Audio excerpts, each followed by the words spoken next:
오늘 하세나 본문은 누가복음 10장 38절에서 42절까지의 말씀입니다. 그들이 길을 가다가 예수께서 어떤 마을에 들어가셨다. 마르다라고 하는 여자가 예수를 자기 집으로 모셔드렸다. 이 여자에게 마리아라고 하는 동생이 있었는데 마리아는 주님의 발 곁에 앉아서 말씀을 듣고 있었다.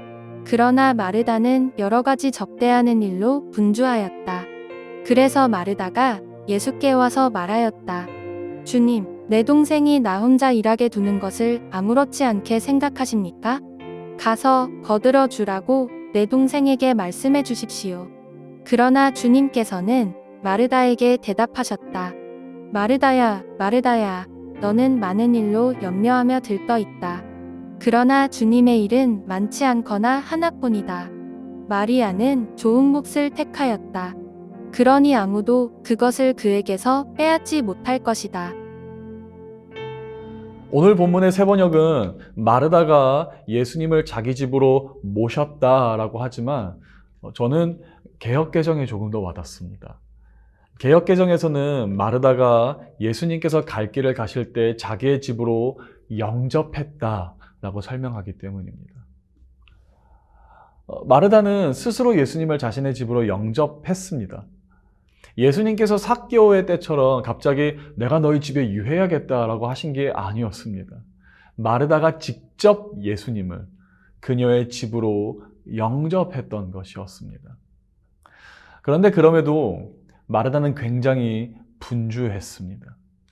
음식을 준비하고 집을 정리하는 것 때문에 분주했던 것이 아니라 개역개정 40절을 보면 그녀의 마음이 분주했었다라고 성경은 기록하고 있습니다. 분주함은 예수님의 성품이라거나 예수님께서 우리에게 주시는 게 아닙니다.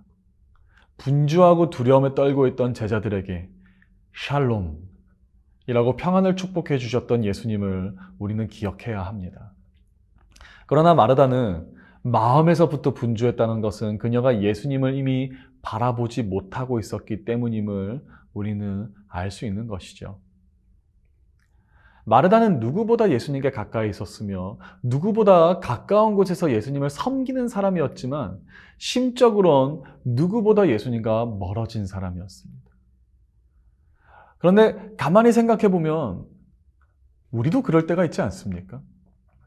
누구보다 교회에서 열심히 섬깁니다.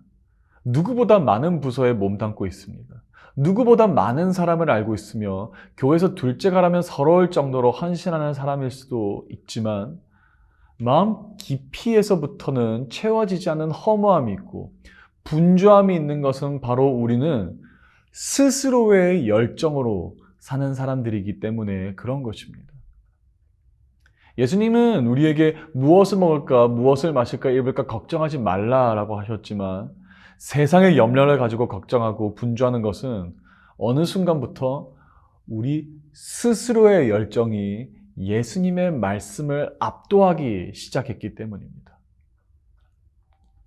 사랑하는 여러분, 스스로 일구어낸 열정의 위험성은 어디에 있는지 아십니까? 예수님의 열정이 아닌 스스로의 열정으로 사는 사람은 자신의 뜻대로 되지 않고 계획대로 되지 않는 순간 참을 수 없는 섭섭함이 찾아오고 분노가 생기기에 그 분노와 섭섭함을 분출할 표적을 찾아 타인을 판단하고 미워하기 시작합니다.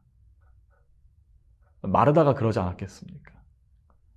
자신은 너무 분주하고 할 일이 많은데 예수님 발치에 앉아 여유롭게 말씀이나 듣고 있는 동생 마리아를 향해 세상 섭섭함을 느끼기 시작했으며 참지 못하고 그만 예수님에게까지 불만을 토로한 것이 아니겠습니까?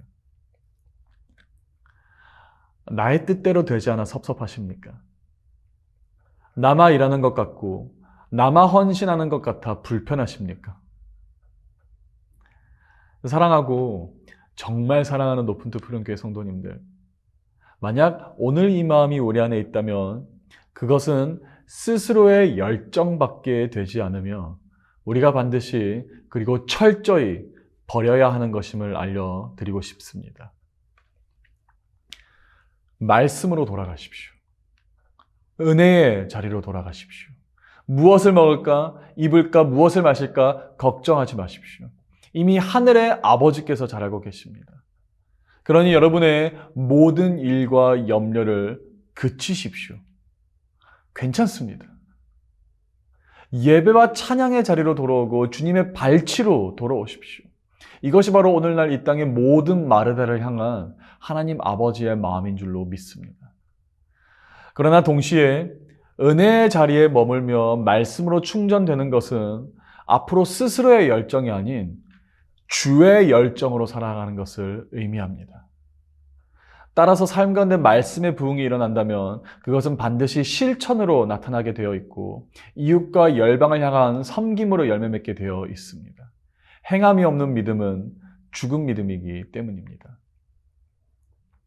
만약 마르다가 기쁜 마음으로 주의 열정으로 예수님을 섬겼더라면 이 이야기의 결말이 어떻게 변했을지 궁금하기도 합니다. 열심히 섬기는 마르다도 있었을 것이고 열심히 말씀을 사모한 마리아도 있었을 것인데 자매가 모두 주의 열정으로 자신에게 맡겨진 일을 기쁘게 감당했었더라면 두 자매의 관계는 어떠했을 것이며 예수님은 그 상황을 두고 어떻게 말씀하셨을까요? 사랑하는 높은뜻 푸른교회 성도 여러분, 오늘 마리아와 마르다의 이야기가 선한 사마리아인의 비유 다음으로 등장하는 것은 분명히 이유가 있습니다. 선한 사마리아인의 비유를 통해 우리의 이웃이 누구인지 또한 우리의 이웃을 어떻게 사랑해야 하는지를 보았다면 마리아와 마르다의 이야기를 통하여 주님을 가장 사랑하는 마음이란 어떤 마음인지 어떻게 우리가 주님을 가장 사랑해야 하는 것인지에 대한 교훈을 누가는 전하고 있는 것입니다. 마르다처럼 섬김에 지치고 사람의 열정으로 스스로에게 상처를 주고 있다면 이제 말씀의 자리로 주를 향한 사랑을 회복하는 자리로 돌아갈 수 있기를 주님의 이름으로 축복합니다. 그리고 더는 사람의 열정이 아닌 주의 열정으로 교회를 섬기고 이웃을 섬기고 열방을 섬기는 여러분 되실 수 있기를 주님의 이름으로 간절히 축복합니다. 오늘의 하시조는 전 세계에 박해받는 그리스도인들을 위해 기도하는 것입니다. 예수님 때문에 핍박과 박해 가운데 있는 이들을 보호하시고 이들에게 믿음과 용기를 더해 주시기를 기도해 주세요. 오늘의 하시조 함께 하시죠.